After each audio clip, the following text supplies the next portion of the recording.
हमें ये स्वाध्याय तब नहीं लगता। अभी आप 2 घंटे घर पे जाके पढ़ लो, आपको नहीं लगेगा कि आपने तप कर लिया। अपने को तप के नाम पर केवल शरीर को कष्ट दें, भूख लगी हो और भोजन नहीं करें, ये तब दिखाई देता है? कोई मुनिराज धूप में ध्यान कर रहे हो और एक मुनिराज बढ़िया छाया में ध्यान कर रहे हो, ज्यादा तपस्वी कौन?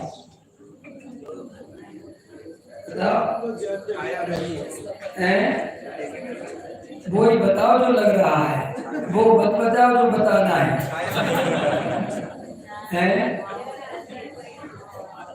ना बहन जी? अरे ये तो किसी धूप हो रही भैया, देखो ये तो बड़ी शांति से बैठे, क्या है तुम्हारी दृष्टि? मुनिराज कभी धूप छाया का भेद नहीं करते। और इन लोगों को गलत धारणा है कि वे जानबूझ के कोई धूप में खड़े होते हैं या पहाड़ पर चढ़ते कष्ट, ऐसा है ही नहीं। मैंने भी बहन जी को समझाया था, हमारे मुनिराज कभी शरीर को कष्ट देने में धर्म नहीं मानते ना। हमारे यहाँ तो अग्नि तप चालू हो जाता, अन्य नदियों में अग्नि तप करते ना, उल्टे लटक जाते हैं, गड्ढा कर लेते हैं, जमीन के अंदर चले जाते हो और वहां से भगवान उतर आते हैं, कहते भैया मत परेशान कर, बोल क्या चाहिए? वो कहता है सुनो, मेरे जैसी आज तक किसी ने तपस्या करी? कहते ना भूतो ना भविष्य। तो बोले फिर एकदम परफेक्ट है ना? बोले एकदम सही। बोले जो मांगूंगा वो दोगे? जो मांगोगे वो दूंगा। बोल क्या चाहिए? बोले आपकी पत्नी दे दो। ये सच्ची घटना है अन्य पतियों में। तो वो भाग रहे अपनी पत्नी लेके, वो पीछे भागा क्योंकि उन्हें वरदान दे दिया भस्मासुर। समझ में आया कि जिस पे हाथ रखेगा वो ही भस्म हो जाएगा। तो बोले आप पे ही रखूंगा क्योंकि अब आप ही मेरे से ज्यादा शक्तिशाली हो। अब वहां भगवान भाग रहे, पीछे भस्मासुर भाग रहा।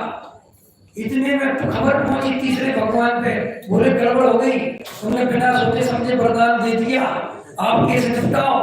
बोले क्या दे दिया? बोले उसको भस्मासुर को वरदान दे दिया, जिसमें हाथ लगेगा वही भस्म हो जाएगा। बोले ये तो गड़बड़ हो गई। तो उनके तरफ स्त्री का रूप रखा, समझ में? वो भी जल्दी से सुंदर स्त्री बन के आए और भस्मासुर का ध्यान भटकाया। और भस्मासुर का ध्यान भटका तो बोले इतनी सुंदर स्त्री, और वो ऐसे नृत्य करने लगी और नृत्य करते करते करते भस्मासुर का हाथ भस्मासुर पर रखवा दिया। तो भस्मासुर को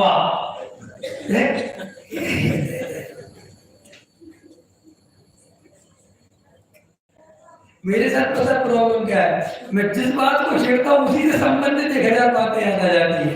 मैं तो आपको तपस्या समझा रहा था कि भाई हमारे मुनिराज शरीर को कष्ट नहीं देते। आपको लगता होगा कि कष्ट देते, ऐसा बात है ही नहीं, कष्ट का चक्कर नहीं है। मुनिराज को अपने आत्म स्वरूप में किसी भी प्रकार का विकल्प पसंद नहीं है। कपड़े क्यों नहीं पहनते? इसलिए नहीं पहनते कि कपड़ा पहनते ही उसके संभालने का, रखने का पराधीनता तुरंत हो जाएगी, विकल्प खड़ा हो जाएगा जो उन्हें निर्विकल्प स्वयं संवेदन में बाधक बनेगा। हमारे मुझे चप्पल जूते क्यों नहीं पहनते? कि भाई चप्पल जूते पहनेंगे, उसकी व्यवस्था चाहिए, उसको संभालने वाला चाहिए। एक गुलामी हो गई कि नहीं हो गई? क्योंकि गुलामी तो हो ही जाएगी ना। हमारे यहाँ तो कहावत चलती है चप्पलों के बारे में कि मन मंदिर में चित्र पनइयों पे, सुनी बुंदेलखंडी में कहा। ये तो अच्छा है तुम्हारे यहाँ चप्पल चोरी नहीं होती, पहले के मंदिरों में चप्पल चोरी होती थी, समझ में? क्योंकि गरीबी थी। अब आजकल इतनी वीआईपी व्यवस्था है कि पूछो ही मत, सिक्योरिटी खड़े हैं, पार्किंग वाले खड़े, पता चप्पलों की तो किसी को जरूरत है। अब तो ज्यादा चोरी वोरी होती थी, अब तो कोई छोटी मोटी जगह पे हो तो अलग बात है, अब नहीं होती। तो पहले क्या होता था, बहुत चोरी होती थी चप्पल।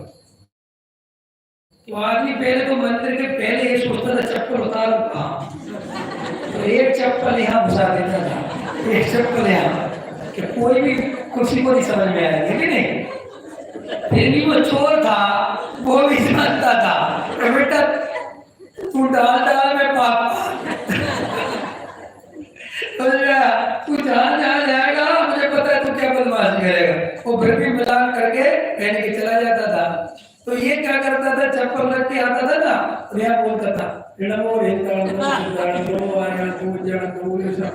चप्पल ना चली जाए। अभी नहीं खरीदी है, टाटा की बाटा की, समझ में आएगा नहीं, 500 रुपये दे के आया हूँ। तो कहावत बन गई कि मन मंदिर में और चित्त मनइयों में। समझ में आया कि नहीं है? तो हमारे मुनिराज का स्वरूप ही नहीं समझते। रैनक दिगंबर के बोलते, अरे भैया तुझे कुछ खबर नहीं है, नग्नता वस्तु का स्वरूप है और कपड़े पहनना बेकार है। बच्चा नग्न पैदा होता है, कपड़े पहन के पैदा होता है। गति के जीव नंगे घूमते हैं कि कपड़े पहन के घूमते हैं? पेड़ पौधे सब कपड़े पहनना नहीं क्या? एक फिल्म बनी थी ना, वो कहता अगर चिड़िया को कपड़े पहना तो कैसी लगेगी है? खाली आदमी लोग लाज और बेकार को छुपाने के लिए कपड़े पहनता है।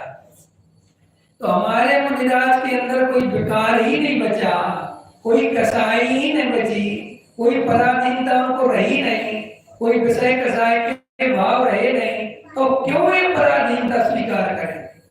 और जहाँ कपड़े की पराधीनता नहीं रही, वहां समाज की पराधीनता स्वीकार करें। ऐसे दिगंबर साधु का स्वरूप कभी हो ही नहीं सकता। तो प्रभुनिराज के तपस्या क्या है? कुछ नहीं है, सिर्फ इतनी सी बात है कि अगर वे नगर में भीड़ में रहेंगे तो उपयोग उनका डिस्टर्ब होगा, क्योंकि तुम मानोगे तो हो नहीं, और तुम तो ऐसे हो गए हमें को शांति से रह लेने तो कोई बहुत है, मुनिराज तो बहुत दूर की बात है कि नहीं? वहां पे मुनिराज आप में ध्यान में तो पहुंच जाओगे। मुनिराज नमोस्तु नहीं, महाराज नमोस्तु वो 3 बार इतने जोर से नहीं सुने तो वो हाथ पकड़ के हिला दूं, महाराज नमोस्तु। तो ये तो ग्रस्तों की हालत है। तो मुनिराज ने कहा, डॉक्टर साहब से सुना होगा आपने कि वन जंगल में शेर चीते शरीर खाएंगे, चलेगा, हमें शरीर की नहीं, हमें उपयोग की जरूरत है। और अगर नगर में रहेंगे तो ये मनुष्य हमारा उपयोग खा जाएंगे और हमें उपयोग ही शुद्ध उपयोग में लगाना है। तो ये मुनिराज एकांतवासी होते हैं। सन्यासी एकांत इसलिए नहीं कि कोई एकांत, इसलिए कि हम उन्हें इतना डिस्टर्ब करेंगे। ये पहाड़ों पे चले गए सब में से करके, तो तुम्हें लगता है देखो देखो तो कितना, अरे भाई को इसलिए नहीं गए थे कि कोई नीचे अगर वे रहते तो वहां से कोई ना कोई निकलता है, डिस्टर्ब करता है। तो वो ऐसी चोटी पे जाते हैं, ऐसे ऊपर जाते हैं कि वहां पर आम पब्लिक आए ही नहीं, कोई शरीर को कष्ट देने के लिए नहीं जाते। और जैसे मुनिराज के साथ धूप कुछ नहीं, मुनिराज तो शांति से ध्यान करने बैठे थे, अब वहां धूप आ गई तो आ गई, क्योंकि धूप में इतनी ताकत नहीं है कि वे उनके उपयोग को चलायमान कर दे। समझ में आया? इसलिए वे धूप चाय की परवाह नहीं करते, लेकिन ऐसा नहीं करते कि जबरदस्ती धूप में तपने के लिए जाए, नहीं। शरीर को कष्ट देने में कोई धर्म मानता है, शरीर को क्रश करने में कोई धर्म मानता है, तो वो जैन दर्शन का मर्म नहीं समझता। सबसे बड़ा मिथ्या। हाँ, क्योंकि जैन धर्म तो सब अच्छा बता दिया, कल से तो हम खाएंगे पिए, कल से उपवास बंद, फिर बेटा तुम गलत समझ गए। ज्ञानी ना कभी भोगों की तरफ आकर्षित होता है, समझो ध्यान से, बड़ी खतरनाक। और देखो उदाहरण दे देता हूँ जल्दी समझ में आएगा। आप डॉक्टर के पास गए, ठीक है, तो आपको बीमारी है, कोई कुछ भी बीमारी है, डॉक्टर के पास गए, तो देखो डॉक्टर से आप क्या कहते हो कि मेरे स्वास्थ्य के लिए क्या क्या हानिकारक है, मुझे क्या क्या नहीं खाना है, डॉक्टर साहब बराबर है। और जब आप हानिकारक वाली चीजें बता देते हो कि भाई चला बना नहीं खाना, तेल नहीं खाना, ज्यादा घी नहीं खाना, ये है ना चीनी नहीं खाना, बराबर क्लियर हो गया। अगला प्रश्न क्या पूछते बताओगे डॉक्टर साहब फायदा क्या क्या पहुंचाएगा इस बीमारी में, वो और बता, क्या क्या खाऊं? तो वो कहते हैं फ्रूट्स खाओ, समझ में आया कि नहीं आया, अन्न कम खाओ, डाइटिंग करो, ये तुम्हारा पार्क में घूमो। तो देखो तुम्हें तो पक्षपात करते हो, पक्षपात समझ गए कि भाई ये डॉक्टर ने क्या, तुम्हारा वहां प्रयोजन पता होने पर सहज रहते हो, ये नहीं खाना। अच्छा फिर आके किसी को दिखाते हो मैंने तेल छोड़ दिया, मैंने क्या होता है चकड़ी छोड़ दी, पापड़ा छोड़ दिया, किसी को कहते हो, क्योंकि तुम वहां पे तुम्हारे अंदर धर्म बुद्धि नहीं होती, उसमें तुम्हारे अंदर स्वास्थ्य बुद्धि है, धर्म बुद्धि नहीं है। तो डॉक्टर ने क्या क्या बताया, ये ढिढोरा नहीं पीटते। और चेक दो डायबिटीज वाले होते ना, ये मीठा छोड़ देते हैं, तो तुम्हें ऐसा लगता है कि तुमने मीठा छोड़कर कोई तपस्या कर ली? क्यों छोड़ा मीठा? स्वास्थ्य। ऐसे ही जैन दर्शन का आचरण जो आत्मा के लिए हानिकारक है उसे कुआचरण कहते हैं, और जो आत्मा की आराधना के लिए साधन है, सही है,